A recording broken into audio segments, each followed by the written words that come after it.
Hello' guys, যিহেতু বহুতৰে কিছুমান ডাউট আছিলে DLEDৰ এডমিশ্যনৰ ওপৰত আৰু 4 তাৰিখে যিহেতু DLEDৰ যোনটো কাট অফ আছিলে ৰাউণ্ড 1ৰ সেইটো ঘোষণা কৰিছে বা ৰিজাল্ট ঘোষণা কৰিছে ৰাউণ্ড 1ৰ।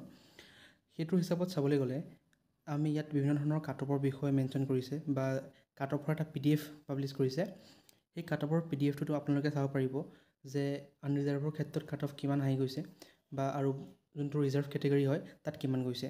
ইয়াত ছায়েন্স আৰু আৰ্টছ ষ্ট্ৰীমৰ সকলোবোৰ দিয়া আছে, ডিষ্ট্ৰিক্ট ৱাইজ দিয়া আছে। আপোনালোকে প্ৰথম ডিষ্ট্ৰিক্ট দেখিছে বৰপেটা।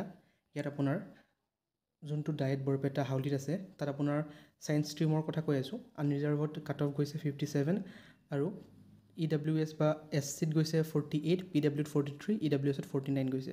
অৰ্থাৎ হায়েষ্ট গৈছে 57 আৰু লোৱেষ্ট গৈছে 43। অ'কে, আৰ্টছ ষ্ট্ৰীমৰ কথা কৈ আছোঁ। আনৰিজাৰ্ভত গৈছে 51 আৰু EWSত গৈছে 43 আৰু একেবাৰে কম গৈছে PWD ক্ষেত্ৰত গৈছে 17.75 আৰু STPত 40। গতিকে ইমান কাট অফ যোৱা নাই।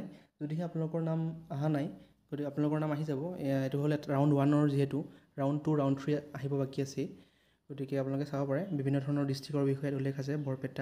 বৰপেটাৰ যিমানখন ডায়েট আছে বা টিচাৰ্ছ এডুকেশ্যন ট্ৰেইনিং বৰ ইনষ্টিটিউট আছে সকলোবোৰ ইয়াত উল্লেখ আছে, মেনশ্যন কৰা আছে। এইটো হ'ল বঙাইগাঁৱৰ আপোনাৰ ছায়েন্স ষ্ট্ৰীমৰ গৈছে আনৰিজাৰ্ভৰ 60 আৰু SCৰ গৈছে 58, EWSৰ 52 গৈছে। আৰ্টছ ষ্ট্ৰীমৰ গৈছে আনৰিজাৰ্ভৰ 50 আৰু EWSৰ 28, STPৰ 37। দেখিছে যথেষ্ট কম গৈছে, 37 গৈছে STPৰ ক্ষেত্ৰত। আৰু আপোনাৰ তেনেকেই বিভিন্ন ধৰণৰ ডিষ্ট্ৰিক্ট কাছাৰত গৈছে এনেকুৱা ধৰণৰ। ছায়েন্সৰ ক্ষেত্ৰত 56 হাইষ্ট গৈছে আৰু লোৱেষ্ট গৈছে SC কেটেগৰী। STPৰ গৈছে লোৱেষ্ট 37 আৰু ঠিক তেনেদৰে আৰ্টছ ষ্ট্ৰীমৰ ক্ষেত্ৰত URত গৈছে 49 আৰু SCত গৈছে 45 আৰু STPত দেখিছে একেবাৰে লোৱেষ্ট গৈছে 4 গৈছে। যিহেতু তাত কোনো ষ্টুডেণ্ট নাছিল চাগে, সেইকাৰণে একেবাৰে লোৱেষ্ট গৈছে 4। তেনেদৰে আপোনালোকৰ যোনখন ডিষ্ট্ৰিক্ট হয় সেই ডিষ্ট্ৰিক্টৰ বিষয়ে চাব পাৰে কিমান হাইষ্ট কাট অফ গৈছে আৰু কিমান লোৱেষ্ট গৈছে। তেনেদৰে আপোনালোকে অনুমান কৰিব পাৰে যে ছেকেণ্ড ৰাউণ্ড বা থাৰ্ড ৰাউণ্ড কোনটো ৰাউণ্ডত আপোনাৰ মাৰ্কছবোৰ আহিব পাৰে। এইটোৱে আছিল এটা PDF, ভালদৰে চাই ল'ব। মই তলত ডেছক্ৰিপশ্যনত লিংকটো দিম, সেই লিংকত গৈ আপোনালোকে এই PDF ডাউনলোড কৰি চাব পাৰিব। আৰু কিছুমান ডাউট আছিলে যে নেক্সট ৰাউণ্ড কেতিয়া হ'ব বা নেক্সট ৰাউণ্ডৰ কাট অফ কেনেকুৱা ধৰণৰ হ'ব। গতিকে সকলোবোৰ ক'ব গৈ আছোঁ। চেনেলটো ছাবস্ক্ৰাইব কৰি দিব আৰু এটা লাইক কৰি দিব। আহক আৰম্ভ কৰোঁ।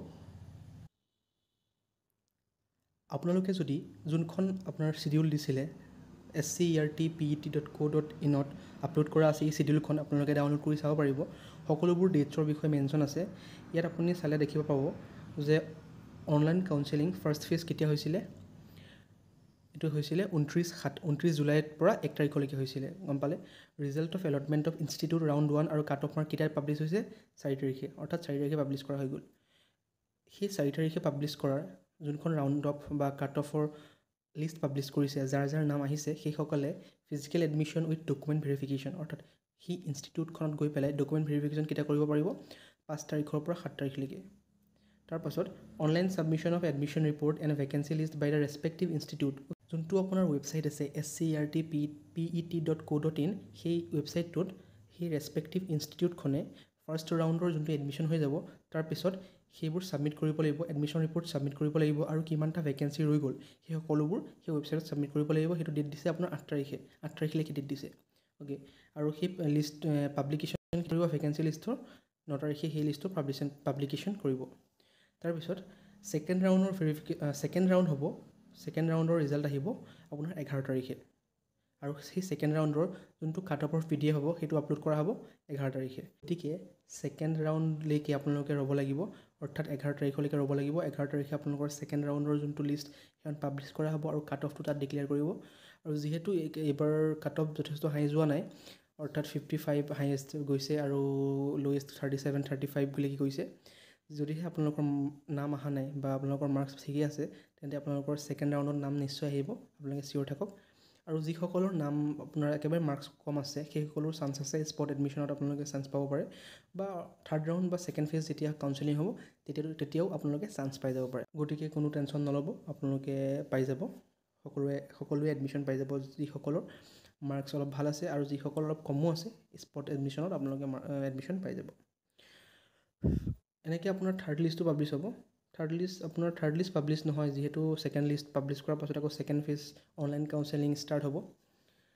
সেই কাউন্সেলিং ষ্টাৰ্ট হ'ব 16 তাৰিখে। তাৰপিছত 18 তাৰিখে আপোনাৰ সেই থাৰ্ড ৰাউণ্ডৰ লিষ্ট পাব্লিছ কৰা হ'ব আৰু কাট অফ মাৰ্কটো পাব্লিছ কৰা হ'ব।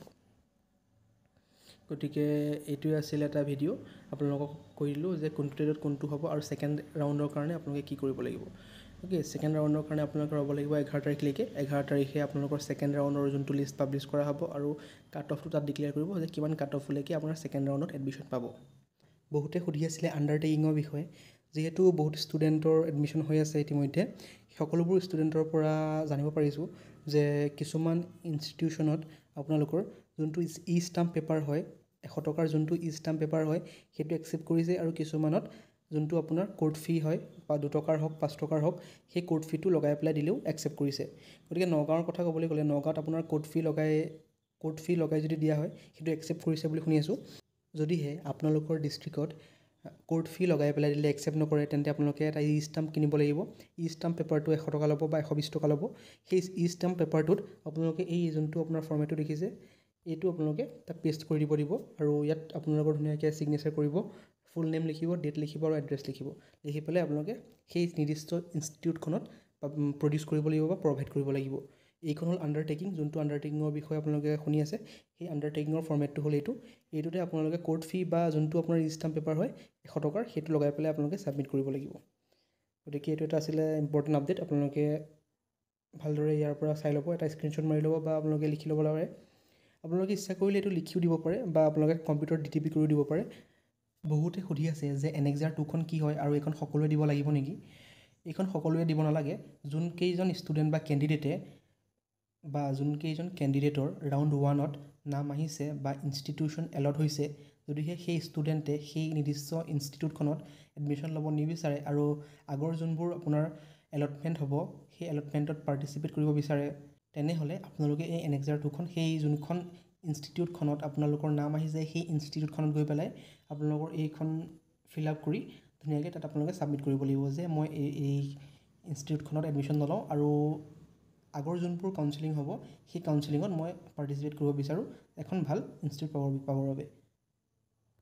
গতিকে এইটোৱে আছিলে এটা ফৰ্মেট ইয়াৰ। ইয়ালৈকে আপোনালোকৰ নাম লিখিব লাগিব, full name, date, phone number সকলোবোৰ দি পেলাই এইখন আপোনালোকে প্ৰিণ্ট আউট কৰি ল'ব। কৰি পেলাই সকলোবোৰ ফিল আপ কৰি আপোনালোকে সেই যোনখন ইনষ্টিটিউট আপোনাৰ এলট হৈছে তাত গৈ আপোনালোকে ছাবমিট কৰিব লাগিব। Thank you. এইটোৱে আছিলে এটা শ্বৰ্ট আপডেট। চেনেলটো ছাবস্ক্ৰাইব কৰি দিব আগলৈ যদি এনেকুৱা ধৰণৰ DLED ৰিলেটেড কণ্টেণ্ট চাব বিচাৰে।